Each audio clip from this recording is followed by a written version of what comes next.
শুভ নববর্ষ সকলকে জানাই শুভ নববর্ষের প্রীতি ও শুভেচ্ছা। ফ্রেন্ডস, এই ভিডিওতে ভারতীয় রেলের একটি গুরুত্বপূর্ণ চাকরির নিয়োগ বিষয় নিয়ে আলোচনা করব। Government of India, ministry of railways, railway recruitment board একটি নোটিশ প্রকাশ করে জানিয়েছে রেলে অ্যাসিস্ট্যান্ট লোকো পাইলট বা এএলপি নিয়োগ করা হবে।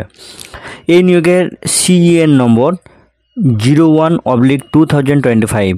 এই ভিডিওতে আলোচনা করব টোটাল ভ্যাকেন্সি, শিক্ষাগত যোগ্যতা, বয়স, বেতনক্রম, অনলাইন অ্যাপ্লিকেশনের last date, medical fitness, examination fees ও মোড অফ পেমেন্ট ইত্যাদি বিষয় নিয়ে। ভিডিও শুরুতে উল্লেখ করেছি name of the post ALP বা assistant loco pilot. Total vacancy all RRB বা রেলওয়ে রিক্রুটমেন্ট বোর্ডের জন্য মোট শূন্যপদ ৯৯৭০। RRB wise, railway zone wise, category wise শূন্যপদের বিবরণ মূল বিজ্ঞপ্তির অ্যানেক্সার বিতে পাবেন, সেখানে কাইন্ডলি আপনারা একটু দেখে নেবেন। ডিটেলস ভ্যাকেন্সি চার্ট বললে ভিডিওটি আরও লেন্দি হয়ে যাবে, সেই কারণে আমি এইগুলি নিয়ে আলোচনা করছি না। ভিডিওর স্ক্রিনে ভ্যাকেন্সি চার্টটি দেখতে পাবেন। এরপর আমরা আলোচনা করব শিক্ষাগত যোগ্যতা ও বয়স নিয়ে।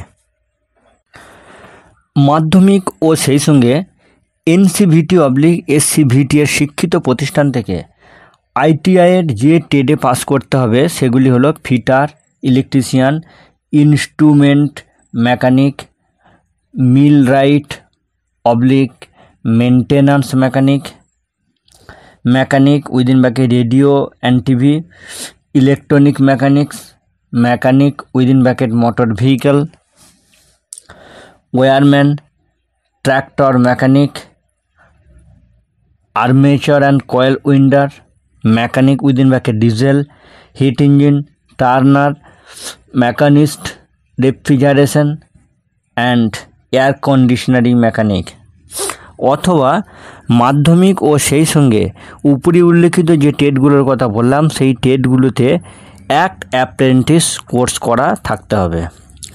অথবা মাধ্যমিক এবং সেই সঙ্গে 3 বছরের diploma in mechanical electrical electronics automobile engineering or combination of various stream of this engineering discipline from a recognized institution in lieu of ITI। এখানে একটা নোট উল্লেখ করা রয়েছে, সেটা হচ্ছে degree in the engineering discipline as above will also be acceptable in Liu of diploma in engineering.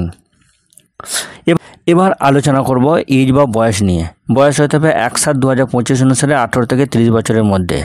UR OBC CL EWS এর জন্ম তারিখ 2/7/1995 এর আগে এবং 1/7/2007 পরে হলে হবে না। SC STরা বয়সের ঊর্ধ্বসীমা থেকে 5 বছর বয়সে ছাড় পাবেন। জন্ম তারিখ 2/7/1990 এর আগে এবং 1/7/2007 পরে হলে হবে না। ওবিসি NCL হলে 3 বছর বয়সে ছাড় পাবেন। জন্ম তারিখ 2/7/1992 এর আগে এবং 1/7/2007 পরে হলে হবে না। এছাড়াও এক্স সার্ভিসম্যানরা বয়সে ছাড় পাবেন। এদের ক্ষেত্রে বলা হয়েছে ex serviceman candidate who have put in the more than 6 month service after attestation. এছাড়াও আপার এজ লিমিট রিল্যাক্সেশনের ক্ষেত্রে বলা হয়েছে within bracket after deduction of length of service from age. Ex সার্ভিসম্যানরা ইউআর ও ইডব্লিউএস হলে 3 বছর, ওবিসি NCL হলে 6 বছর এবং SC ST হলে 8 বছর বয়সে ছাড় পাবেন।